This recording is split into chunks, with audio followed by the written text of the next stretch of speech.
രാജ്യത്ത് ഏറ്റവും കൂടുതൽ പണം എത്തിയത് ബി.ജെ.പിയുടെ കൈകളിലേക്കാണ്. ഇപ്പോൾ നമ്മളുടെ രാജ്യത്ത് ദേശീയ അംഗീകൃത പാർട്ടികൾ ഇലക്ട്രൽ ബോണ്ട് വഴിയാണ് പണം സ്വീകരിക്കുന്നത്. 2022-23 കാലഘട്ടത്തിൽ ബി.ജെ.പിക്ക് ലഭിച്ചത് 1300 കോടി രൂപയാണ്.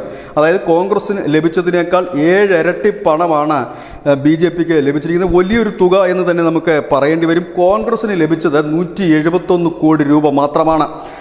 അതുപോലെ തന്നെ ഈ ടോട്ടൽ തുക, അതായത് ഇലക്ട്രൽ ബോണ്ട് വഴി കിട്ടിയത് 1300 കോടി രൂപയാണ്.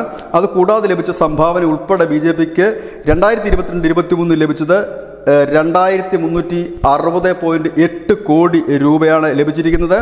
അതിൽ 61% ഇലക്ട്രൽ ബോണ്ട് വഴിയാണ്. ഇലക്ട്രൽ ബോണ്ട് വഴി എന്ന് പറയുമ്പോൾ അതായത് നേരിട്ട് എത്തുന്ന ഇത് ഒരു രീതിയാണ്. ഇത് ഇലക്ഷൻ കമ്മീഷന് ഓഡിറ്റ് ചെയ്ത് റിപ്പോർട്ട് സമർപ്പിച്ചപ്പോഴാണ് ഇത് എല്ലാവരും അറിഞ്ഞത് തന്നെ. അതുപോലെ തന്നെ 2021-22 ബി.ജെ.പിക്ക് ലഭിച്ചത് 1775 കോടിയായിരുന്നു ടോട്ടൽ. ഇപ്പോഴത് മാറി 2360.8 കോടി ആയിരിക്കുന്നു. ഇലക്ട്രൽ ബോണ്ട് വഴി മാത്രം 1300 കോടി രൂപ അവർക്ക് കിട്ടിയിരിക്കുന്നു. 2021-22 236 കോടി രൂപ കോൺഗ്രസിന് ലഭിച്ചെടുത്ത് ഇപ്പോൾ 2022-23 അവർക്ക് ലഭിച്ചിരിക്കുന്നത് 171 കോടി രൂപ മാത്രമാണ്. സമാജ്വാദി പാർട്ടിക്ക് 2021-22 കാലഘട്ടത്തിൽ ലഭിച്ചത് 3.2 കോടി രൂപയാണ്. 2022-23 കണക്ക് അവരിതുവരെ സമർപ്പിച്ചിട്ടില്ല. TDP തെലുങ്ക് ദേശം പാർട്ടി, ചന്ദ്രബാബു നായിഡുവിൻ്റെ പാർട്ടി 34 കോടി രൂപയാണ് 2022-23 കളക്ട് ചെയ്തിരിക്കുന്നത്.